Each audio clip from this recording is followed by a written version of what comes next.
Hello everyone, ఈ వీడియోలో వంకాయ ఫ్రై ఎలా చేసుకుందామో చూద్దాం. చాలా టేస్టీగా ఉంటుంది. తప్పకుండా ట్రై చేయండి.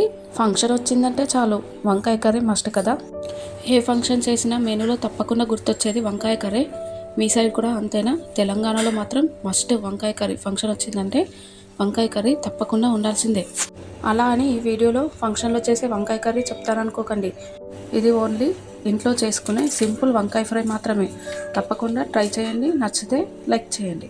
ముందు వంకాయలను మంచిగా వాష్ చేసుకున్న తర్వాత చిన్న ముక్కలుగా కట్ చేసి సాల్ట్ వాటర్లో వేసి పెట్టుకోవాలి. ఇప్పుడు మనకు ఈ వంకాయ కర్రీకి కావాల్సినంత పచ్చిమిర్చిని హాఫ్గా కట్ చేసుకొని అందులోనే కొత్తిమీర వేసుకొని పేస్ట్ చేసుకోవాలి. ఇప్పుడు స్టవ్ వెలిగించి స్టవ్ పైన ఒక బౌల్ పెట్టుకొని కర్రీకి సరిపడా ఆయిల్ వేసి ఆయిల్ మంచిగా వేడైన తర్వాత ఆవాలు, జీలకర్ర, కచ్చాపచ్చాగా దంచుకున్న వెల్లుల్లి రెబ్బలు, మెంతికూర వేసుకోవాలి. మెంతికూర కాస్త ఎక్కువగానే వేసుకోండి, టేస్ట్ బాగుంటుంది.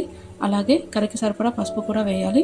ఇవన్నీ మంచిగా వేగిన తర్వాత మనం పేస్ట్ చేసి పెట్టుకున్న పచ్చిమిర్చి, కొత్తిమీర కూడా వేయాలి. దీనిని కూడా ఆయిల్లో మంచిగా ఫ్రై కానివ్వాలి. కొద్దిసేపటికి ఆయిల్ మంచిగా పైనకు వచ్చేస్తుంది. ఆ టైంలో మనం కట్ చేసుకున్న వంకాయ ముక్కలను కూడా వేసి మంచిగా కలుపుకొని కొద్దిసేపు ఉడికించుకోవాలి. మూత తీస్తూ మధ్య మధ్యలో కలుపుతూ ఉండాలి. కొద్దిసేపటికి మూత తీసి చూస్తే ఇలా వంకాయలు కొంచెం సాఫ్ట్గా అయిపోతాయి.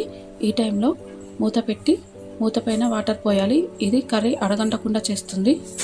ఇలా 3 to 4 minutes మంచిగా లో ఫ్లేమ్లో ఉడికించుకోవాలి. కొద్దిసేపటికి మూత తీసి మరొకసారి మంచిగా కలుపుకొని ఇప్పుడు ఈ కర్రీలోకి కావాల్సిన ఇంగ్రీడియంట్స్ని వరుసగా వేసుకోవాలి. కర్రీకి సరిపడా సాల్ట్, ధనియా పౌడర్ వేసి మంచిగా కలుపుకోవాలి. ఈ టైంలోనే ఇంకా మనకు స్పైసీగా కావాలనుకుంటే కొద్దిగా కొబ్బరి పొడి, లవంగాల పొడి, యాలకుల పొడి, దాల్చిన చెక్కర పొడి కూడా వేసి మరొకసారి మంచిగా కలుపుకొని ఇప్పుడు ముందుగా మనం వాటర్ పోసి పెట్టుకున్నాం కదా మూత, దాన్నే మళ్ళీ పైన పెట్టుకోవాలి. ఈ వాటర్ని కర్రీలో యాడ్ చేయకూడదు, ఎందుకంటే మనం ఫ్రై లాగా చేస్తున్నాం కాబట్టి. కొద్దిసేపటికి మళ్ళీ మూత తీసి చూస్తే ఆయిల్ అంతా పైనకు వచ్చేసి కర్రీ మంచిగా రెడీ అవుతుంది. అంతే, టేస్టీ వంకాయ ఫ్రై కర్రీ రెడీ. మీకు నచ్చిందనే అనుకుంటున్నాను. నచ్చితే please like, share, subscribe and comment చేయడం మాత్రం మర్చిపోకండి. ఈ కర్రీ చపాతీలోకి కానీ అన్నంలోకి కానీ చాలా బాగుంటుంది. తప్పకుండా ట్రై చేయండి.